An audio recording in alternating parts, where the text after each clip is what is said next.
Hey, welcome into Texans on Tap, episode 14. I'm Brandon Strange alongside Charlie Palillo and Josh Jordan. Follow them on X at Palillo, at Josh Jordan 975. Jack Brame is producing behind the scenes. To support this channel, all you have to do is hit like on this video. We do appreciate it.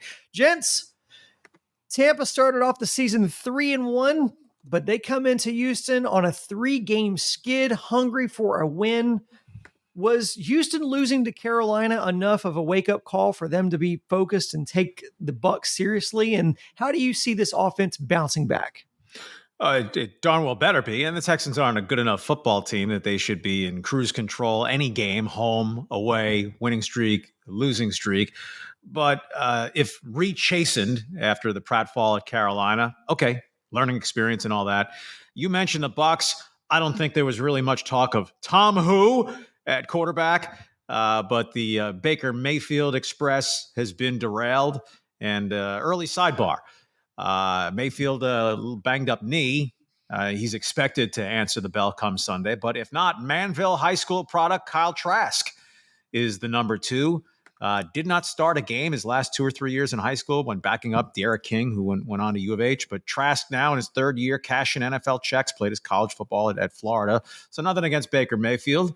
But Kyle Trask and family and friends have to quietly be thinking, boy, Baker, if you get dinged up just a little bit, it wouldn't be the worst thing in the world and get to play in front of family and friends. But the Bucs offense is not good. Their last 3 games where they've scored 6 points, 13 points, and 18 points. Texans defense has been plenty frisky, so just don't let it come down to a fourth quarter drive opportunity to win the game for the opposition.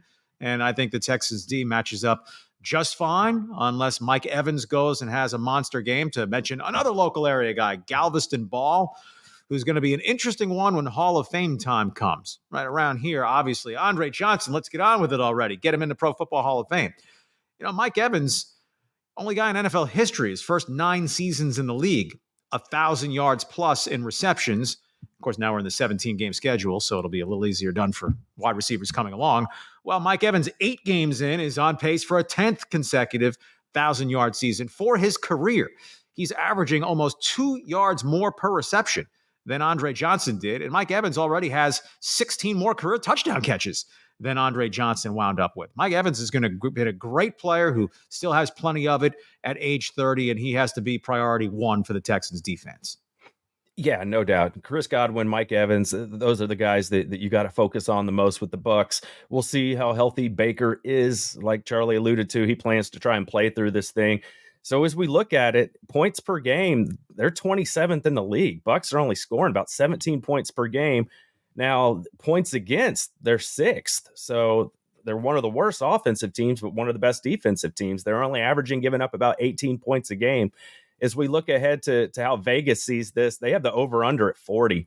So they're expecting a low-scoring game here. Texans are at home, favored by 3, which is kind of what you would expect.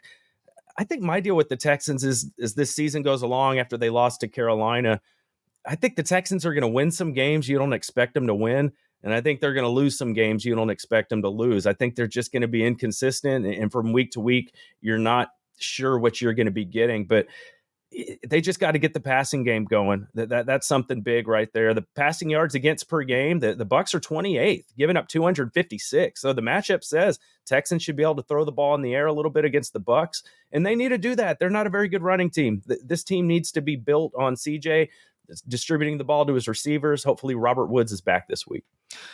You mentioned the total 40.5, I think you said. Nothing to do 40, with this game, but either you catch the Iowa Northwestern total for this coming Saturday, 29.5 for both teams. I know both offenses are horrible, but I've never heard of a number that low. I'm pretty sure neither the Texans nor Buccaneers are reaching 30 in this game. Both defenses have credible numbers. They've given up the exact same number of points 7 games in to share 6th best and fewest defensive points allowed to this point in the season. You know, the Texans offense against a good, solid Bucs D with some players a little longer in the tooth. Levante David's toward his mid-30s now, been a real good linebacker for a long time. White out of LSU after squawking about his contract. He showed up to play and still a real good player. So I'm curious as to how the Texans game plan it, something we talked about during the course of the season, and certainly coming off the Carolina game. I mean, my very loose benchmark is once per quarter. I want to see the ball thrown downfield, a pass attempt that the ball's more than 25, 30 yards in the air.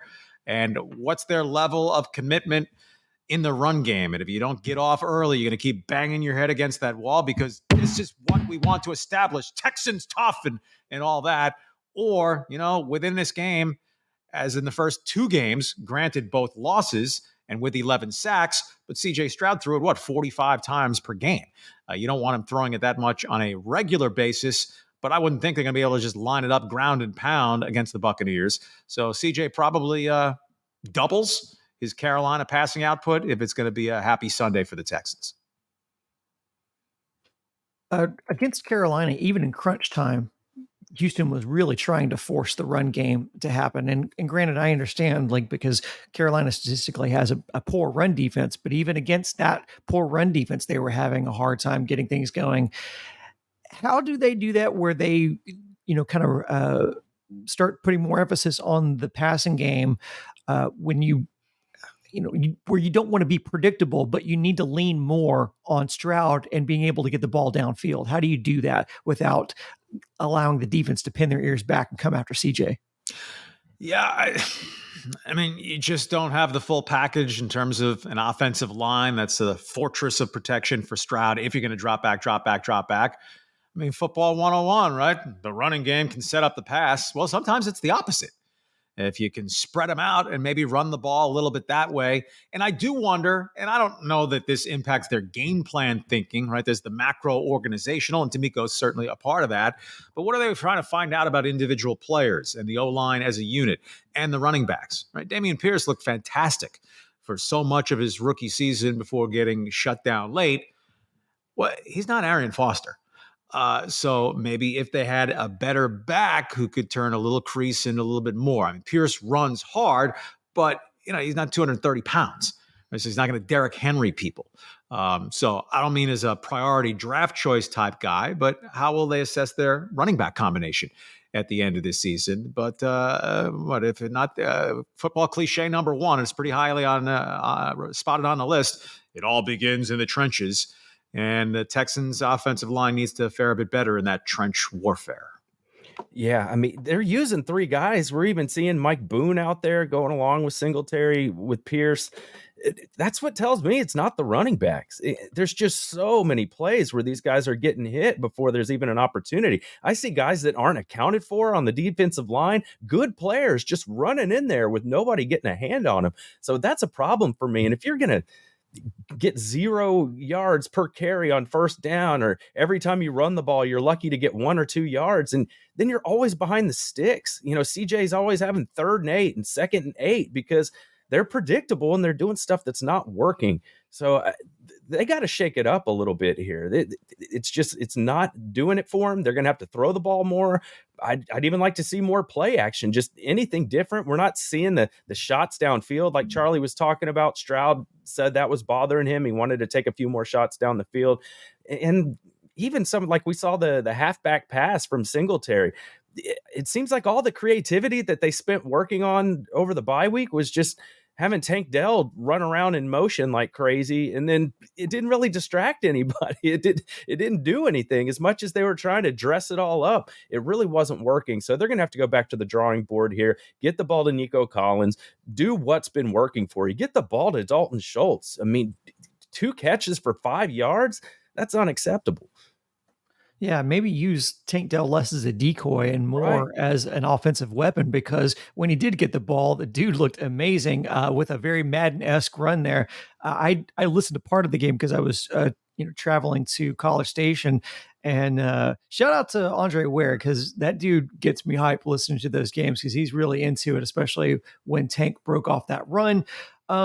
Let's just shift over to the defense. You talked about, Baker Mayfield coming to this a little gimpy. How do you see D'Amico's defense, which, by all accounts has been the most consistently best part of the Texans throughout this season? How do you see them containing this offense, especially considering, the offense is for the Texans so inconsistent and unreliable. How do you see them containing it? Because it really does seem to be that much more important to keep points off the board.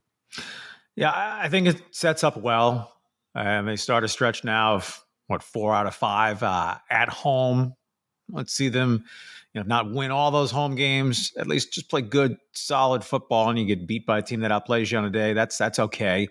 Avoid penalties. Don't get buried in the turnover battle.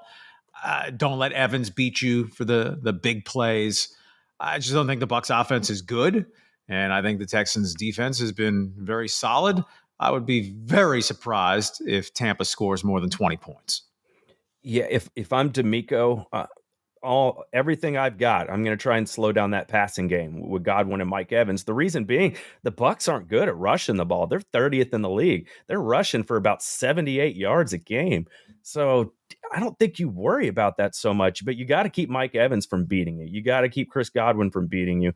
So that's where I would be focused on if I'm D'Amico this week, because it's not going to get easier. As you look at this schedule, yeah, they do have some home games coming up, but you got the Bengals coming to town. You got some teams that the Jaguars are coming up on the schedule again. So there's going to, and even the Arizona Cardinals, as much as you don't think they're that great. Well, Kyler Murray's been practicing.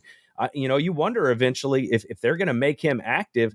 And by the time they face the Texans, that'll be November 19th. So that's 3 games from now. So it's the Bucs, the Bengals, and the Cardinals. And then you have the Jags after that. So it could get a little tricky here if the Texans don't take care of business against the Bucs. That's why the Falcons game and the game against Carolina really, really hurt their playoff chances. And with, the trade deadline coming this week, if I'm Nick Caserio, I don't know if I'm necessarily adding at this point. It doesn't really how much things can change, right? After an off week and then a loss to the Panthers. And now, are you really in buy mode anymore? Yeah, there's no reason to have given up draft capital unless you were getting a young player that you were prepared to pay the piper on his next contract, whether an extension you needed now or in the near term, because they're not there yet, right? And while there are no absolutes in the NFL, as losing at Carolina reminded, Texans lose this week. They're, again, not absolutely, but highly likely to then lose at Cincinnati, and you're 3-6. And I'm not saying you're playing out the string 9 games into a 17-game season, but just plausibly, you don't want to have done anything to compromise your objectives beyond 2023 to be a cat chasing its tail in 2023. It does seem to be one of those Astros type of conditions where they seem to be playing up to a competition and playing down to others. Hopefully they can get that fixed. That does seem to be maybe a culture thing. It is a young team, so getting them to play consistently will be a challenge for the coaching staff. Guys, let's do what we do every week is let's get into some predictions and put you guys on the spot. Give me some predictions for the final score, Texans Bucs. Texans 6, Bucs 3 would just be exceedingly tedious. So I'll add 10 per side and go Texans 16, Bucs 13. But in a way, that's weaning out, right? Because the line is 3. So I'll make it 1 more touchdown, 1 less field goal for the Texans. Texans 17, Bucs 13. Okay. Yeah, we'll listen to Vegas a little bit. I'll go Texans 20, Buccaneers 17. Put it right on that 3-point spread. I like it.